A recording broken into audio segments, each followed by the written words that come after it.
Salut à tous, c'est Natas. Et Nouti, aujourd'hui interview de Spanox. Allez, c'est parti.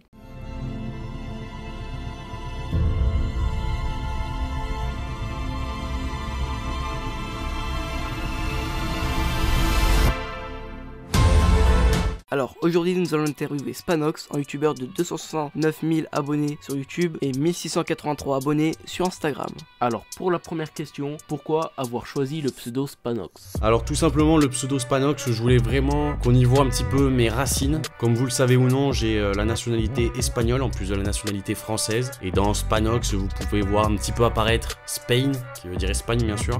Mais c'était surtout ça, vouloir vraiment montrer ce côté espagnol, quoi. Deuxième question, as-tu un métier à côté de YouTube? Si oui, lequel? Alors oui, j'ai un métier à côté de YouTube, je vais pas forcément dire lequel, mais oui j'ai un métier qui me prend la plupart de mon temps, ce qui fait que je peux pas être non plus extrêmement régulier, ou en tout cas poster énormément de vidéos sur YouTube, même si j'aimerais, mais c'est vrai que mon métier fait que c'est compliqué, et de plus je pratique du sport, ce qui fait que j'ai peu de temps, mais j'essaie toujours quand même de vous sortir un contenu, et un contenu de bonne qualité. Moi je préfère vous sortir au moins une vidéo par semaine, je sais qu'elle va être travaillée, et voilà.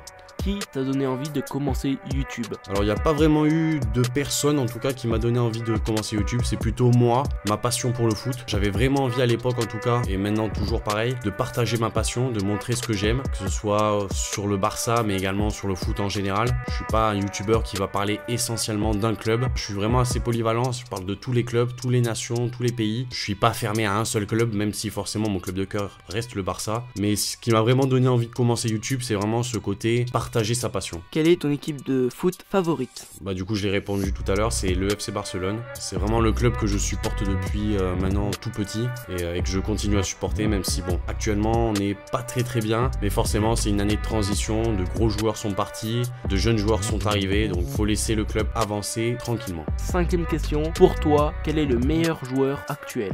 Alors le meilleur joueur actuel, pour moi c'est clairement Kylian Mbappé. Donc il y a plusieurs critères qui font que c'est le meilleur joueur actuellement. C'est un joueur très jeune, c'est un joueur qui a remporté de grands trophées comme la Coupe du Monde avec l'équipe de France. C'est un joueur qui a vraiment un potentiel énorme, c'est un joueur qui est toujours présent dans les grands matchs, qui répond toujours présent, qui est titulaire indiscutable dans son club, dans son pays. C'est un attaquant qui est vraiment exceptionnel et qui a forcément encore beaucoup de choses à accomplir. Et il peut clairement s'asseoir à la table de joueurs comme Ronaldo et Messi, ou en tout cas il en est pas loin du tout. Quel est ton plus beau souvenir dans le monde du football? Alors mon plus beau souvenir, ça a clairement été la remontada du Barça contre le PSG. D'ailleurs les deux équipes vont se retrouver en Ligue des Champions bientôt. Mais mon plus beau souvenir, ouais, ça a été ce match qui a été vraiment incroyable. C'était quasiment impossible de voir le Barça remonter contre le PSG. On avait même eu des vidéos des joueurs du PSG qui mangeaient une pizza tranquille, qui disaient que c'était trop simple. Et derrière ils se sont fait vraiment éclater quoi.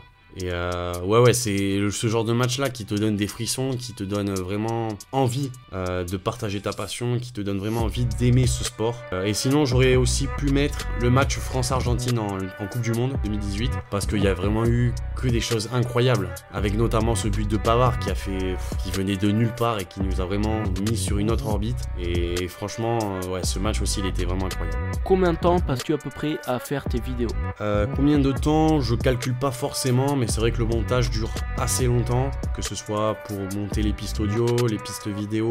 Ça c'est ce qui prend le plus de temps, mais après ça se fait sur plusieurs jours, donc je peux pas vraiment te dire combien ça me prend de temps, même si je sais que c'est pas précis. Quelle est la vidéo de ta chaîne dont tu es le plus fier? Alors il n'y a pas forcément une vidéo en particulier sur ma chaîne YouTube dont je suis le plus fier, puisque la plupart des vidéos, quand je les sors, c'est que je les trouve bien.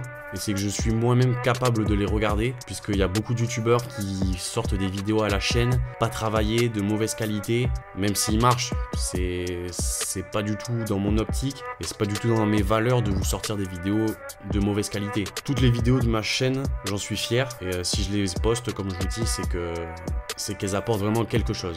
Avant-dernière question, es-tu déjà allé voir des matchs au stade? Si oui, lesquels? Alors pour ceux qui le savent, je suis de Bordeaux, donc je suis allé voir pas mal de matchs des Girondins.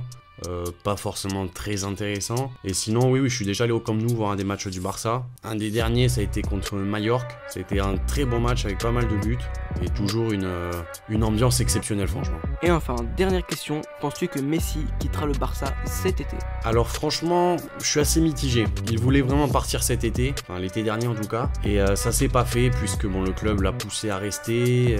Il avait encore cette année de contrat là. C'était compliqué pour lui de partir quand même. Et puis c'est son club de cœur, donc forcément quand son club, les fans demandent de rester, il reste. Après l'année prochaine, ça va être plus compliqué. Il faudrait déjà qu'il renouvelle son contrat. On sait qu'au niveau économique, le club est pas forcément très bien, donc on sait pas trop sur quelle base il pourrait renouveler son contrat. Et après on sait que le Barça est sur une année de transition, donc ce serait à la fois bien qu'il reste pour accompagner les jeunes, mais ce serait aussi à la fois bien qu'il parte pour laisser les jeunes aussi prendre du poids dans l'équipe, puisqu'on sait que jouer à côté de Messi, ça reste quand même assez difficile, assez délicat, puisqu'il prend énormément de place. Donc voilà, je suis assez mitigé sur la question, et la vérité, je peux pas te dire s'il partira ou pas.